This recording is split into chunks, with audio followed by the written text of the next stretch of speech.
Well, Merry Christmas! I'm David and I'm so glad you can join me for this, the final chapter of John Piper's little book, Good News of Great Joy. And I hope this last month has been an encouragement and helped you refocus on the true meaning of Christmas. And I hope that today is an encouragement as you prepare to head off to church and celebrate Christmas with your church family. And this morning we read, "My little children, I am writing these things to you so that you may not sin. But if anyone does sin, we have an advocate with the Father, Jesus Christ the righteous. He is the propitiation for our sins, and not for ours only, but also for the sins of the whole world. Little children, let no one deceive you. Whoever practices righteousness is righteous, as he is righteous. Whoever makes a practice of sinning is of the devil. For the devil has been sinning from the beginning. The reason the Son of God appeared was to destroy the works of the devil."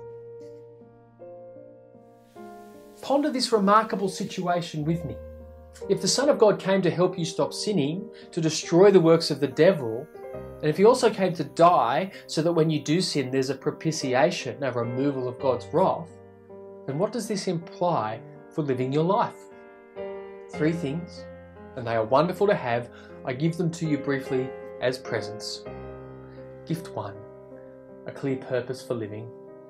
The implication is that you have a clear purpose for living. Negatively, it is simply this: don't do what dishonours God. I'm writing these things to you so that you may not sin, 1 John 2:1. The reason the Son of God appeared was to destroy the works of the devil, 1 John 3:8. If you ask, can you give us that positively instead of negatively? The answer is yes. It's all summed up in 1 John 3:23. It's a great summary of what John's whole letter requires. Notice the singular commandment. And this is his commandment, that we believe in the name of his Son, Jesus Christ, and love one another just as he has commanded us. These 2 things are so closely related that he calls them one commandment.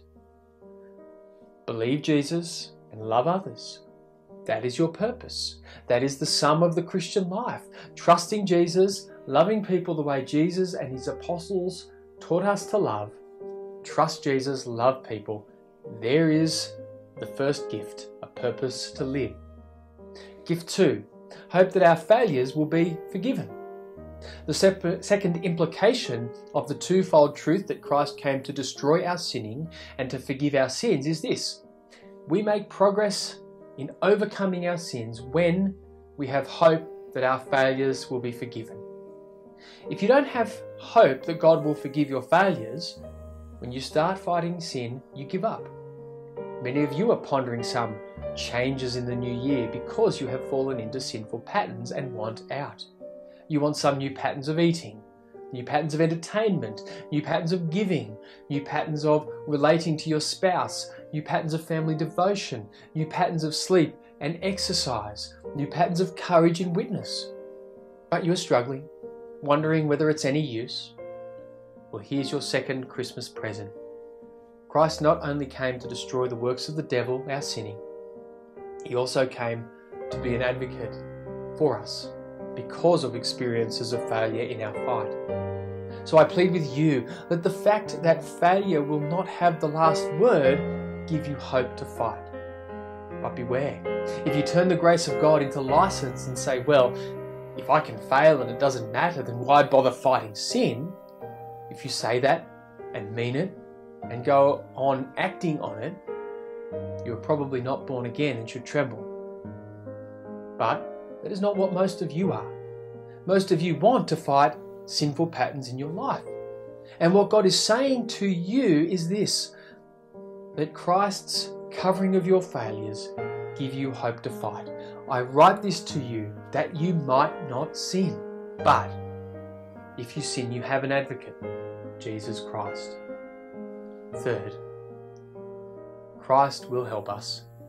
The third implication of the double truth that Christ came to destroy our sinning and to forgive our sins is this: Christ will really help us in our fight. He really will help you. He is on your side. He didn't come to destroy sin because it is fun. He came to destroy sin because it is fatal. It is a deceptive work of the devil, and it will destroy us if we don't fight it. He came to help us, not hurt us.